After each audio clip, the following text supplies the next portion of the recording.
Every book you buy, they want to know, why are you buying this? Why is Michael Jackson buying this? Why is he reading this?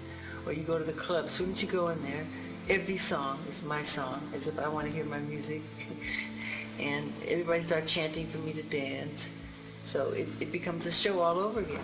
So you can't go anywhere. So wherever you go, you know. That's not much of a life, is it? I know, it's difficult. And I don't want to complain like I'm complaining, because it comes with the territory, but I don't think people understand the other side that comes with it.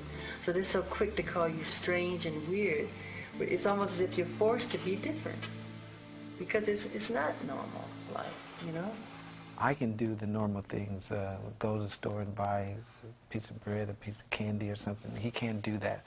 So that would cause you to become a recluse or to sort of be withdrawn.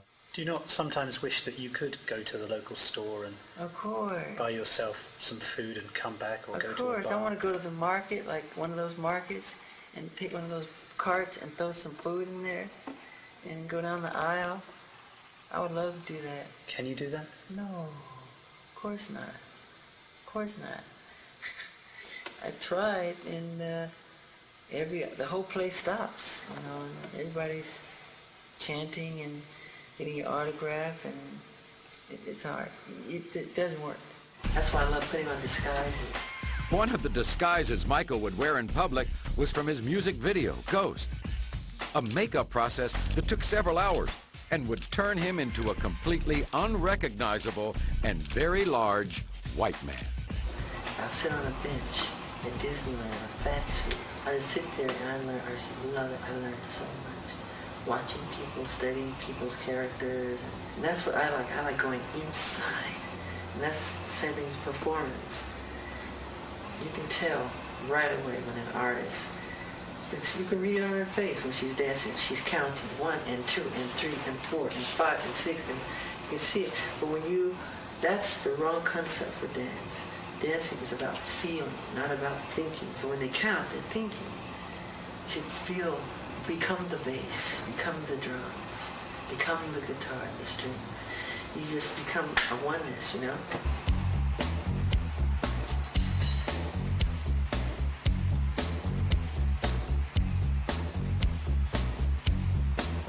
That's very important.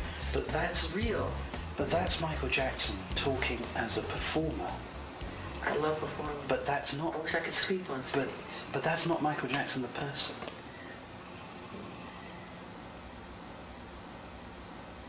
One of the most compelling and revealing lines of questioning that Martin Bashir pursued had to do with the strict discipline that Michael and his brothers endured at the hands of their father.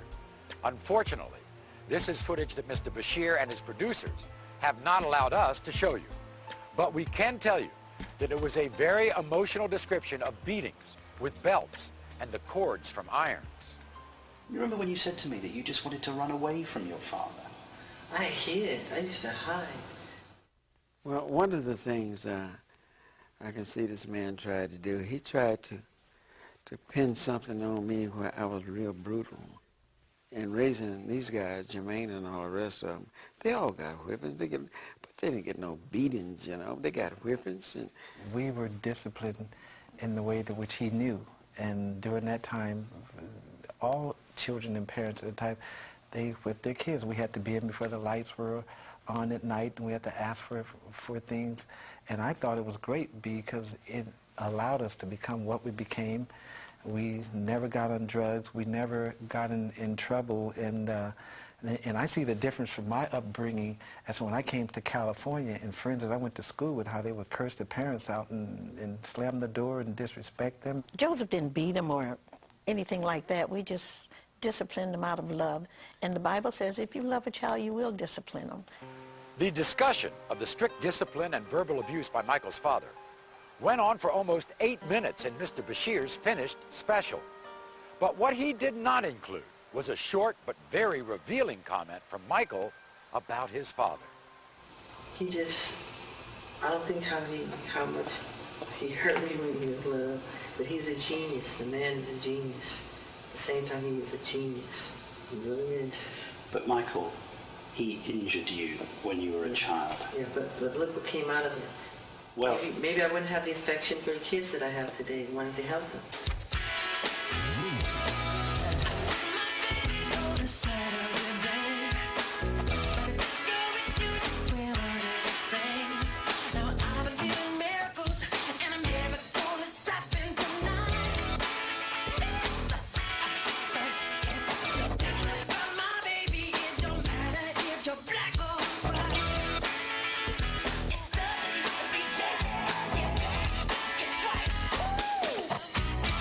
Without a doubt, one of the most controversial topics of Michael Jackson's life is his relationship with children.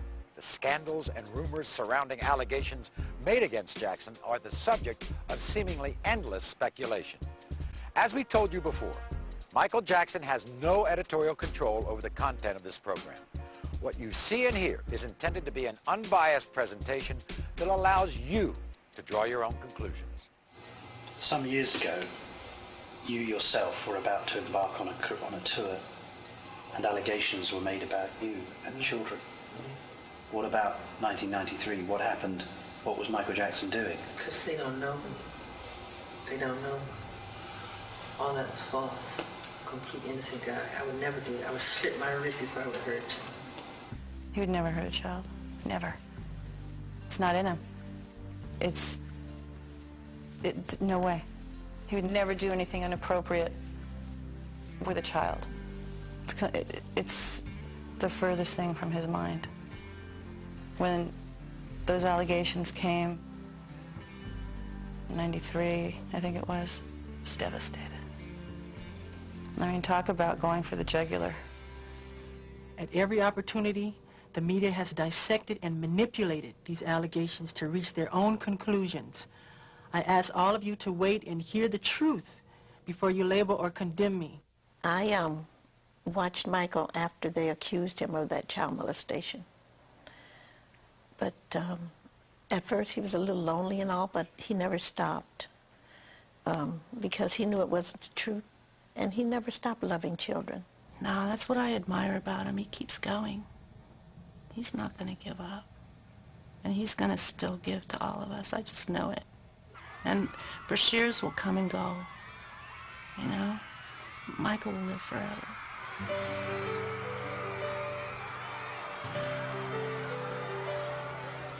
Apparently there's some confusion with sleeping in beds. My favorite thing to do is to sit in bed and watch TV. If you're coming over, take your shoes off, get on the bed, we're watching TV. Michael was never indicted. I said he was never charged. He was never anything. Now, they came in this house, right, and they tore this house apart. They went in my mother's safe. They went in, and they tore it up, and they went in my mother's high blood pressure pills, and they were looking at, I mean, just what were they looking for? They were trying to get some crap on Michael that was not true. What hurts you most? When they lie, the lies, they're complete lies, and it hurts. And it hurts me because I know there's children out there who has to hear that crap.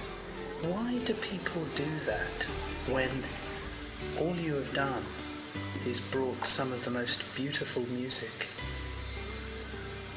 most beautiful popular music that many of us have ever heard? Why do people want to judge you if you've done, all you've done is been an artist and brought wonderful music? Because with success, people become jealous. It hurts to be misunderstood. No matter how much you try to put people on track, there will still be some judgment, things said that it's so far from the truth. Following the broadcast of Mr. Bashir's special, the speculation about what went on in Jackson's private life was once again headline news, primarily due to the story of Gavin, a young man who had reportedly been dying of cancer. Gavin was somebody who was diagnosed with cancer. Doctors gave him, I think, 3 weeks or 1 month to live. One of his last wishes was to meet Michael, a request fulfilled through Los Angeles businessman Jamie Masada. Then he said to me, he said, under his breath, he said, I want to meet Michael Jackson. At that point, I didn't know Michael Jackson. And I just came out of the room, I started crying. I didn't know what to do. I called Neverland. I said, is any way you can get a chance to call the kid? Then I'll come in next day, and I said, Gavin, he'll have a little smile on his face. I said, Gavin, what's going on? He said, Michael called me. Gavin and his family formed an immediate